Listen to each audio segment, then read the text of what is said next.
Hi, I'm Oliver Smith, and I want to talk to you a little bit about some of our historic and pre-owned Panerais. As many of you know, we've been a Panerai dealer for almost over 20 years now, and we really have enjoyed through the course of the years all the pre-owned pieces we've been able to see, along with the new pieces that have come about from this brand.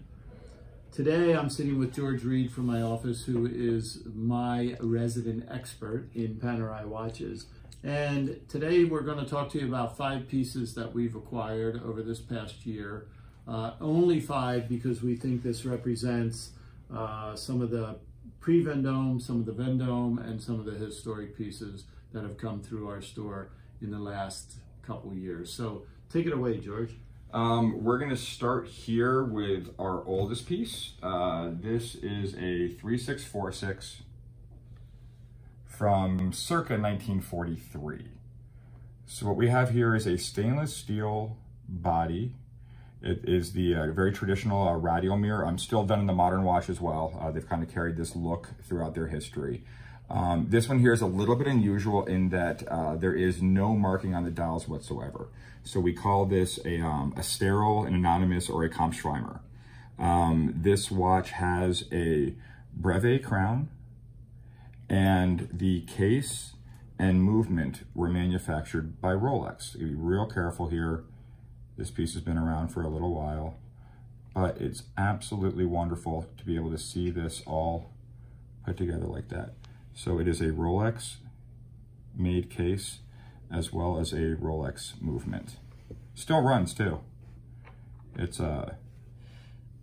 just a joy to have this one. This watch came to my attention originally back in 2013 where it was auctioned off through Sotheby's.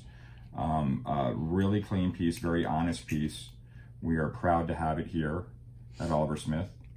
You can even see on the crystal, you have all these little hairline fractures from pressure over all the years. This watch has lived a life. So moving on to our most unique piece, we have a 3646 modified. Now the modification on this piece is the movement. I guess the way the story goes, at the time, the guys who were using these watches, this is relatively new technology, and some of them didn't quite understand how it works, and with a 40-hour power reserve or so, they were actually winding their watches in field. And this, of course, would be very bad if you're underwater and you decide to open up your watch. So they decided they needed a longer power reserve. In comes the Angelus 8-day movement. So this was a run of 5 watches. This is the only one that has a 4-line Marina Militaire dial. So it is a piece unique. We believe over the course of the watch it's been serviced. I don't think the hands are original. And if you look at the movement work, I believe the base plate has been switched out at some point. But I mean, for a watch of this age, I hope I have all my original parts. It makes perfect sense that it was serviced at some point, but again, just a thrill to have these pieces. These are about as rare as it gets.